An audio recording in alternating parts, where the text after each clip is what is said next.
संघर्ष जितना बड़ा होगा, जीत उतनी ही शानदार होगी। नमस्कार, मैं हूं आकांक्षा मिश्रा और आप देख रहे हैं TV9 डिजिटल का प्लेटफॉर्म। आज हमारे साथ एक खास मेहमान हैं जिन्होंने पहले ही प्रयास में यूपीएससी की परीक्षा क्रैक की है। हमारे साथ हैं पुलकित बंसल। पुलकित, आपका हमारे TV9 डिजिटल प्लेटफॉर्म में आपका बहुत बहुत स्वागत है और आपको बहुत सारी शुभकामनाएं पहले प्रयास में यूपीएससी को क्रैक करने के लिए। बहुत बहुत धन्यवाद। तो पुलकित, हम आपकी यूपीएससी जर्नी जाने उसके पहले हम बात करेंगे आपकी स्कूल और कॉलेज लाइफ के बारे में।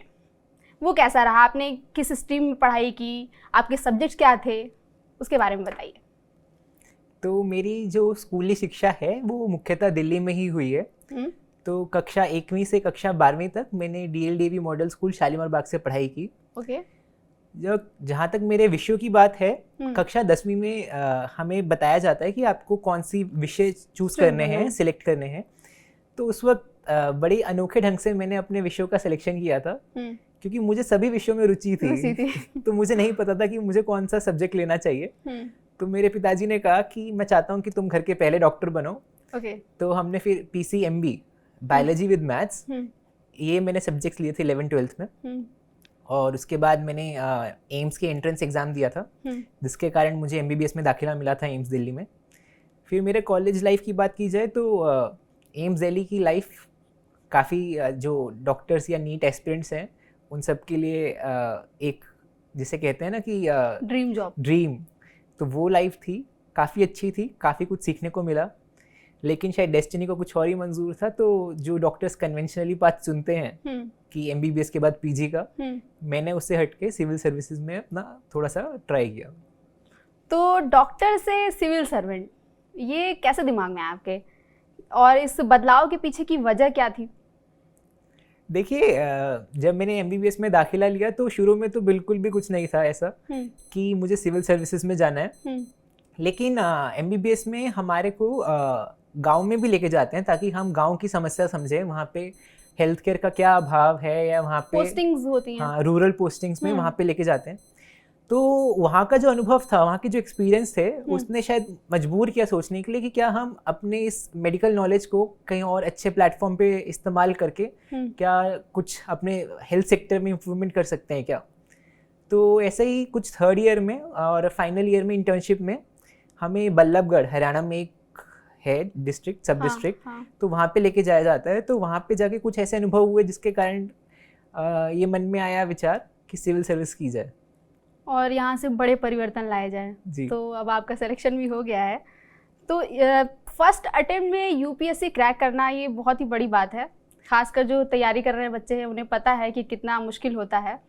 तो आपकी स्ट्रैटेजी क्या थी कि पहले प्रयास में आपका प्रीलिम्स भी निकल गया, मेंस भी हो गया, इंटरव्यू भी क्वालिफाई कर लिया, तो आपका अपना अप्रोच क्या था इस एग्ज़ाम को क्रैक करने का, वो स्ट्रैटेजी आप शेयर करिए।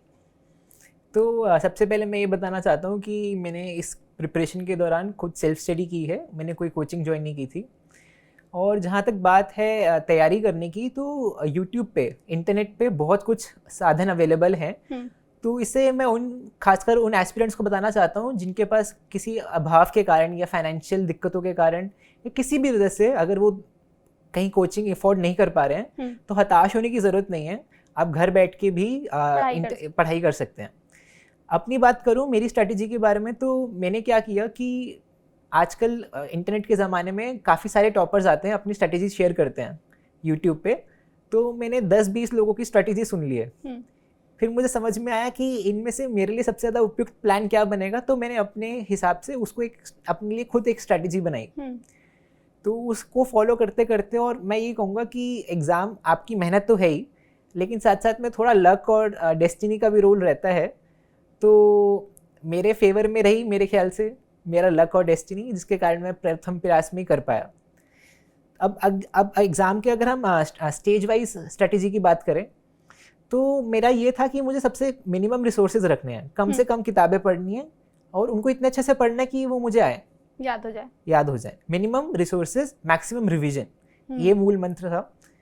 तो देखिए, जो मुझे सीखने को मिला टॉपर्स के अनुभव से, जिस बात में मैं सभी जो फ्यूचर एस्पिरेंट्स हैं उनको बताना चाहता हूँ, एम्फसाइज करना चाहता हूँ कि PYQs पे फोकस कीजिए।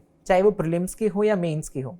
तो जो PYQs को आप एनालाइज करेंगे तो आपको समझ में आएगा कि यूपीएससी क्या पूछना चाहता है, कैसे पूछता है, आपको उसको कैसे सॉल्व करना है। तो PYQs पे मैंने ध्यान दिया, और कुछ हम ऐसा नहीं है कि यूपीएससी में जो कुछ भी आप तैयारी करते हैं वो आप एकदम उसी 1-2 साल के दौरान सीखते हैं। जो आपकी स्कूली शिक्षा में आपने कुछ सीखा होगा या आपने कॉलेज में कुछ सीखा होगा, तो जो स्किल्स आ जाती हैं, जैसे आंसर राइटिंग की स्किल्स हो गई या आपकी वोकैबुलरी हो गई कि आप शब्दों को कैसे पिरो के एक अच्छा ऐसे लिखते हैं या कैसे आंसर लिखते हैं। तो मुझे लगता है शायद उसका भी एक रोल रहता है कि आपका जो एजुकेशनल बैकग्राउंड है तो उसकी वजह से भी कुछ आपको एडवांटेज या डिसएडवांटेज मिलते हैं। तो ये एजुकेशनल बैकग्राउंड प्लस एक प्रॉपर स्ट्रेटजी और कुछ लक, आई थिंक ये सब का मिश्रण मिला के ही शायद मेरा फर्स्ट टाइम में यूपीएससी हो गया। जैसे करंट अफेयर के लिए भी आपने क्या प्रीवियस ईयर क्वेश्चन भी फॉलो किए थे, पीवाईक्यू भी देखे थे? देखिए उसकी स्ट्रेटजी क्या थी? क्योंकि आपको 1-2 साल के पीछे आप बहुत सारा करंट पढ़ना, हर दिन कुछ ना कुछ नया नया होता ही रहता है, तो उसकी स्ट्रेटजी क्या थी? तो करंट अफेयर्स के लिए मैं हर रोज अखबार पढ़ता था। अखबार, ओके। आप इंडियन एक्सप्रेस पढ़ लीजिए, उसमें एक्सप्लेन सेक्शन आता है जिसमें सब कुछ वेरी डिटेल मैनर में आपको समझाया जाता है।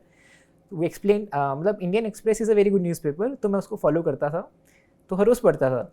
और एग्जाम से पहले कुछ कोचिंग इंस्टीट्यूट्स अपने करंट अफेयर मैगजीन्स भी निकालते हैं। तो आप कोई भी एक कोचिंग मैगजीन ले लीजिए, आजकल सबका कंटेंट सेम ही रहता है, और उसको एक बार गो थ्रू कर लीजिए। और जहाँ तक बात है करंट अफेयर्स की, आजकल प्रीलिम्स में करंट अफेयर्स इतने ज़्यादा नहीं पूछते हैं एज़ कम्पेयर टू स्टैटिक। हाँ। तो आप स्टैटिक पे ज़्यादा ध्यान दीजिए as compared to current affairs. Current affairs के पीछे भागने की ज़रूरत नहीं है, 1 साल का पढ़ लीजिए। अगर 1 साल के बाहर किसी को आएगा क्वेश्चन तो शायद किसी को भी नहीं आता होगा। और हमारा एम प्रीलिम्स में हाईएस्ट स्कोर करना नहीं है, it's just to qualify the cut off. तो आप उस हिसाब से तैयारी कीजिए। हाँ, मेंस में करंट अफेयर्स से पूछने लग गए हैं, क्योंकि पिछली बार भी पूछा गया था 24 में। तो उसके लिए आप अखबार को हर रोज नित्य पढ़ते रहिए, और कोचिंग अफेयर्स की मैगजीन्स आती हैं which covers the current affairs for the mains, तो आप उसको देख सकते हैं। हाँ, यानी एग्जाम टाइम पे हमें सिर्फ मैगजीन्स के भरोसे नहीं रहना, हमें थोड़ा हर दिन अखबार के जरिए पढ़ते रहना है। तो प्रीलिम्स और मेंस हो गया, तो इंटरव्यू का कोई सेक्शन आपको जो बहुत यादगार रहा हो? इंटरव्यू कैसा था आपका, कैसा हुआ था?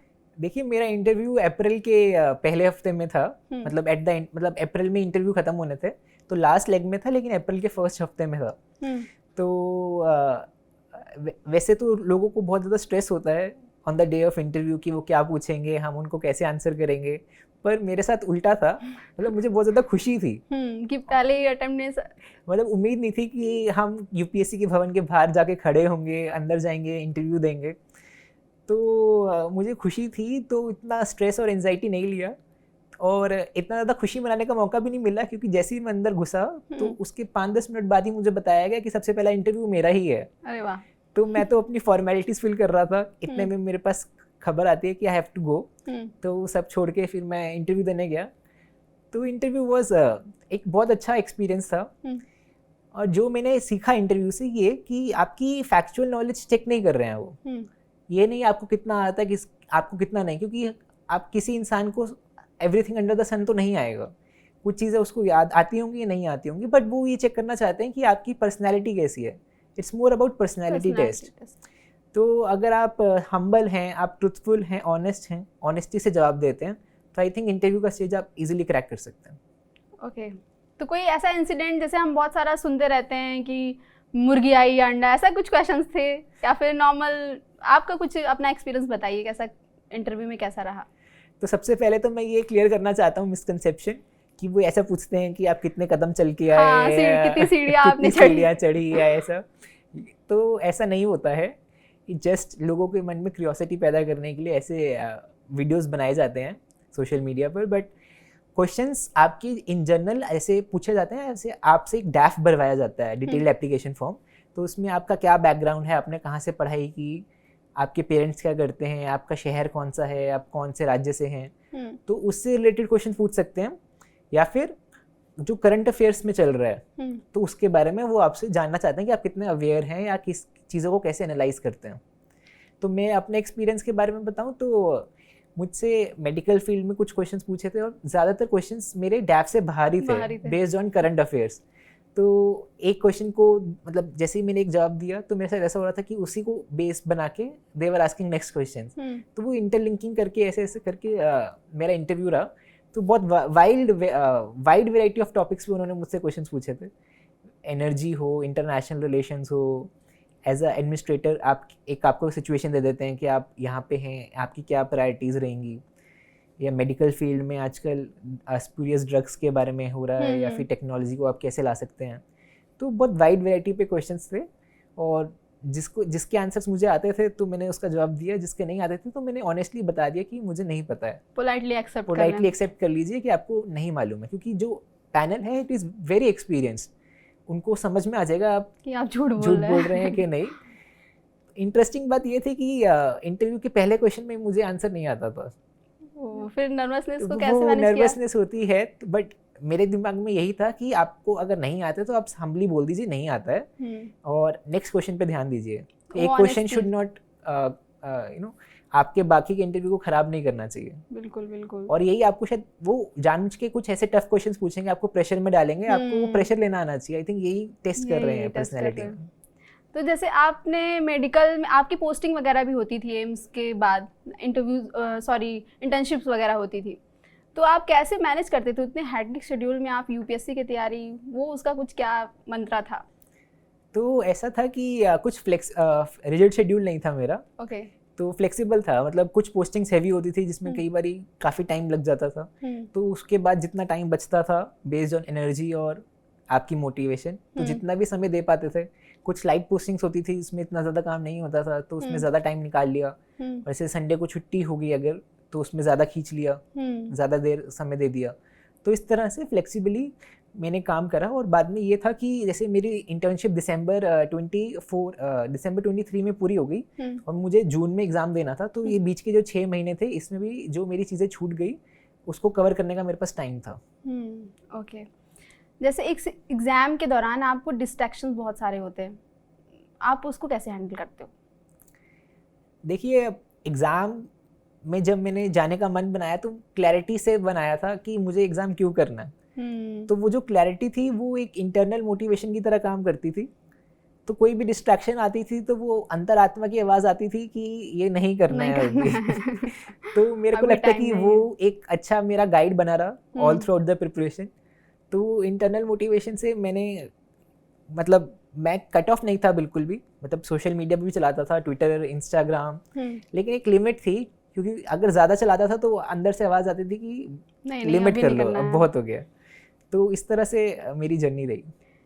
अब जैसे यूपीएससी को लेकर श्रद्धा वाला एक सेक्शन है, बहुत वायरल होता है, आपको क्या लगता है कि 12th फेल एग्जाम आपने देखा होगा वो, तो आपको क्या लगता है कि यूपीएससी प्रिपरेशन के लिए किसी भी एस्पिरेंट की लाइफ में श्रद्धा जैसी लड़की होना ज़रूरी है, या वो वैसे भी अपनी मोटिवेशन से इस एग्ज़ाम को क्रैक कर सकता है? देखिए, हर व्यक्ति अलग होता है, सबकी सर्कमस्टांसेस, सिचुएशंस अलग होती हैं। तो हो सकता है कि किसी को एक सपोर्टिव पार्टनर की ज़रूरत हो एग्ज़ाम निकालने के लिए। कई ऐसे हैं जिनको एक सपोर्टिव फैमिली की ज़रूरत होती है। कई होते हैं कि वो खुद में ही सब कुछ होते हैं, वो खुद ही अपने आप को मोटिवेट रख पाते हैं। कई होते हैं कि वो मोटिवेशन की कमी है जिसकी वजह से नहीं निकाल पाते हैं। तो बहुत मतलब इंडिविजुअल टू इंडिविजुअल वेरी करता है ये। तो कई ऐसे भी होते हैं कि जिनकी पार्टनर की वजह से एग्जाम रह जाता है। हाँ, ये गौर करने वाली बात है, तो इस पे भी ध्यान रखना चाहिए कि आपका पार्टनर कैसा है, वो आपको सपोर्ट कर रहा है या डिस्ट्रैक्ट कर रहा है, तो आप उसका ध्यान रखिए और उसके हिसाब से आप अपना देख सकते हैं, सब तैयारी करिए। अभी जैसे अहमदाबाद में एयर इंडिया का विमान क्रैश हो गया था, AI-171 प्लेन क्रैश हो गया था, तो अगर ऐसी सिचुएशन में आपको DM बनाकर भेज दिया गया वहाँ का, तो आप कैसे हैंडल करोगे? क्योंकि हमने वहाँ की फुटेज और वो सारा कुछ देखा है, बहुत ही ज़्यादा परेशान करने वाली चीज़ें थी। तो आप उस सिचुएशन को कैसे हैंडल करोगे, क्या फ़ैसले लोगे? आपको ऐसा क्या लगता है, क्या कर सकते थे वहाँ पे बदलाव? देखिए, आई थिंक जो एविएशन सेक्टर है वो DM के लेवल से काफ़ी ऊपर है। वो सेंट्रल मिनिस्ट्री देखेगी। एज अ DM यही मेरी प्रायोरिटी रहती कि जितने से लोगों को जल्दी से जल्दी इवैक्यूएशन किया जाए। जो लोग मतलब अगर मौके पर, लेकिन तो प्रशासन ही पहुंचता ना। नहीं, बिल्कुल मैं समझ गया आपकी बात। तो लोगों को जल्दी से जल्दी इवैक्यूएट किया जाए, उनको अस्पताल भेजा जाए, अस्पताल को पहले से बताया जाए कि ऐसे ऐसे दुर्घटना हुई है। मेडिकल कॉलेज के पास ही वो क्रैश कर गया था। एक्चुअली मेडिकल कॉलेज के भी काफ़ी लोगों को उसमें दुर्घटना में जान गंवानी पड़ी। तो इसमें प्रायोरिटी रहती है कि हम जितने से ज़्यादा लोगों की जान बचा पाएँ उतना ये हमारा प्रायोरिटी रहता है एज अ डीएम। और लोगों को उनकी फैमिलीज को कनेक्ट करना, जिनकी मृत्यु हो गई उनका डीएनए मैचिंग करा के, उनकी आइडेंटिफिकेशन करा के उनको बॉडी फैमिली से कनेक्ट करना, तो ये सब प्रायोरिटीज रहती। तो वहाँ पे तो जैसे बॉडी सारी जल के खाक हो गई, तो फिर डीएनए सैंपल वो कैसे, बहुत मुश्किल, वो टर्मिनोलॉजी समझाइए, आप तो डॉक्टर हैं, आपको पता होगा जी कि कैसे पहचान करते हैं वो कि वहाँ पे जाएंगे, मतलब या आपके परिवार का ही ये डीएनए सैंपल है, वो क्या टर्म है उसको बताइए ज़रा। देखिए जो फॉरेंसिक टीम होती है डॉक्टर्स की, तो आजकल क्या है कि बहुत ज़्यादा एडवांस टेक्नोलॉजीज आ गई हैं जिसकी वजह से हम डीएनए मैच कर सकते हैं।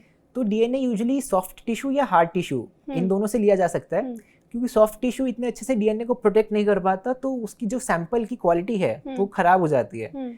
तो कोशिश की जाती है कि जो हार्ड टिश्यू है वहाँ से डीएनए का सैंपल लिया जाए।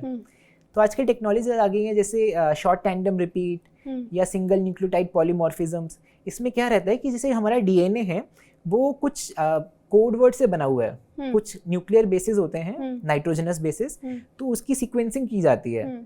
और आप अपने रिश्तेदारों को बुला लीजिए और उनका भी एक सैंपल ले लीजिए, तो फिर मैच किया जाता है कि ये डीएनए इसमें कितना प्रतिशत मिलता जुलता है। तो बेस्ड ऑन सर्टेन क्राइटेरियाज हम तो वहाँ पे जो भी बहुत सारी चीजें मिली होंगी उनसे मैच करके ये कह सकते हैं कि ये इन्हीं के रिश्तेदार हैं या नहीं।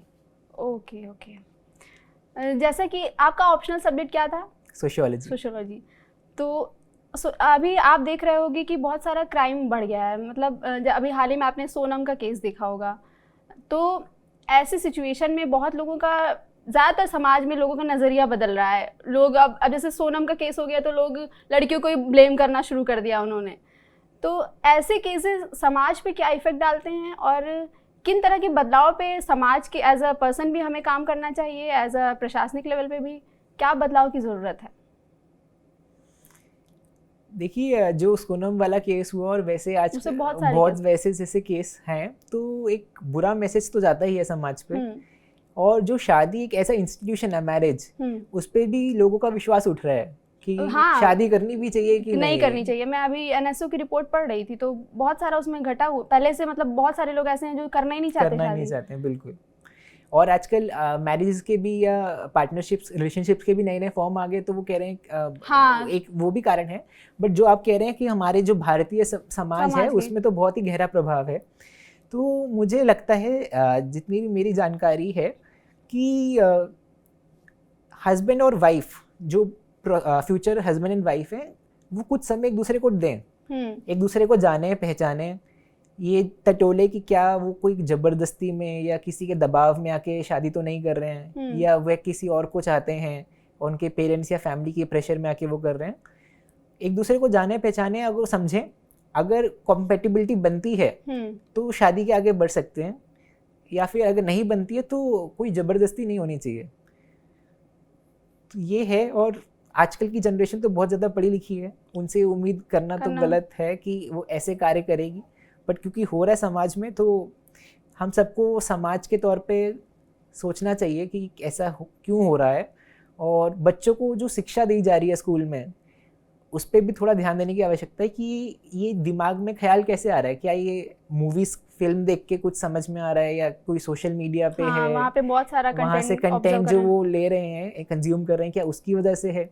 तो क्या सरकार को कंटेंट पे कुछ ऐसे रेगुलेशंस लाने चाहिए कि नहीं?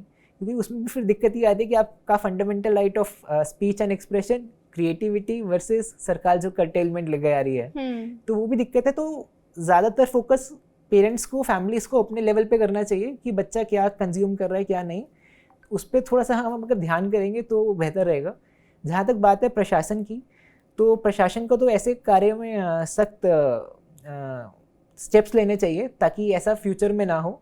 तो केसेस को प्रॉपर इन्वेस्टिगेशंस के साथ, एक प्रॉपर एविडेंस के साथ, ताकि वो कोर्ट में भी ट्रायल में जाए तो प्रॉपर कंक्लूजन तक पहुंचे और उनको सजा मिले। प्रॉब्लम कई सारा यही है कि कंक्लूजन तक पहुंच ही नहीं पाते बहुत सारे केसेस। प्रॉब्लम यही है, तो लोगों में वो डर नहीं बैठता, वो डेटरेंस नहीं आती है। तो इन सब पे हम कार्य कर सकते हैं। तो पुलकित, जैसे अगर आपको जीवन में बहुत ज़्यादा सफलता मिल जाए और बहुत ऊंचाइयों तक आप पहुंच जाओ, हालांकि आप अभी भी बहुत अच्छे लेवल पे हो, तो आपका जीवन का कोई एक ऐसा मंत्र जिसे आप एकदम स्टिक रखना चाहोगे या किसी भी सिचुएशन में आप छोड़ना नहीं चाहोगे, वो क्या है? तो हमारे श्रीमद् भागवत गीता में कहा गया है स्थित प्रज्ञ और निष्काम कर्म। तो स्थित प्रज्ञ क्या मतलब है कि आप चाहे सक्सेस में हो या फेलियर में हो, आपका माइंड ना सक्सेस में हवा में उड़े और ना ही फेलियर में ज़मीन में चला जाए। तो एक स्थित भाव, एक काम कंपोज माइंड, इरिस्पेक्टिव आपके बाहरी दुनिया में क्या चल रहा है, वो रखना मैं पसंद करूँगा। और दूसरा निष्काम कर्म, कि उस अच्छे इंटेंशन से विद गुड कॉन्सिक्वेंसेस मैं अपना काम करूँ, बाद में उसके लिए मुझे रिवॉर्ड या कुछ प्रोत्साहन मिले या ना मिले वो सेकेंडरी या टर्शरी थिंग है, पर मेरे को अपनी ड्यूटीज़ अच्छे से करनी है ताकि मैं कुछ समाज के लिए अच्छा कर पाऊँ।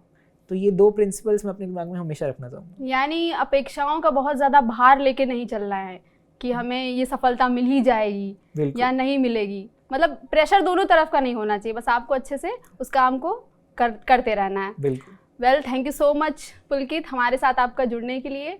TV9 भारतवर्ष पे मैं ऐसी ही जानकारी से जुड़ी और भी बहुत सारी वीडियोस लाती रहूँगी। तब तक के लिए बहुत बहुत धन्यवाद। आप हमारे डिजिटल प्लेटफॉर्म्स को फॉलो करना ना भूलें।